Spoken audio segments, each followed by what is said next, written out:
Es ist natürlich so, dass der Mensch da besonders zentral im Mittelpunkt steht und man auch sich bemüht, eben die ganze Menschheit als eine große Familie zu sehen, unabhängig von Nationalität, Geschlecht und so weiter. Also so versucht eben wir nennen den das also Gleichmut, ne? Also eine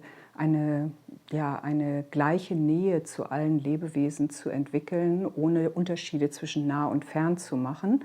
Für mich als Christin ist dieser Grundsatz, dass andere Menschen menschlich behandelt werden sollen, und das bedeutet für mich, dass andere Menschen so behandelt werden sollen, wie ich sie auch behandle, was ganz Ursprüngliches in meiner Religion. Weil das steht auch in der Bibel drin, in Matthäus 7, in Lukas 6 steht es drin.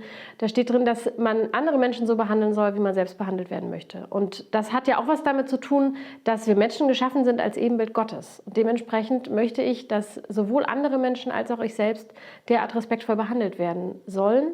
Und deshalb finde ich, ist das ein grundsätzlich wichtiger Umgang meiner Religion mit anderen Menschen. Also zur Menschlichkeit gehört, dass ich anerkenne, dass wir alle einer Familie entstammen.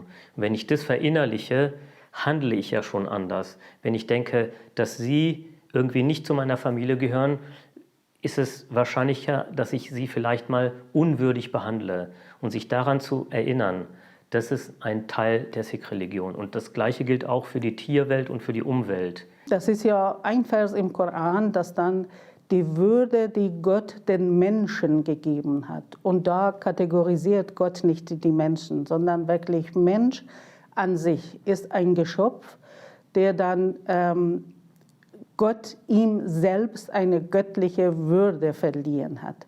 Und wenn das dann so eine göttliche Würde ist, dann ist es für mich noch ein wichtigerer Aspekt zu sagen, dass dann die Würde jedes Menschen ist unantastbar. Und das ist der Grundsatz und das ist auch etwas, was wir dann immer wieder im Koran, in den Erzählungen hören, egal wie die Menschen leben, wie die Menschen handeln sogar, an erster Stelle sind sie Menschen.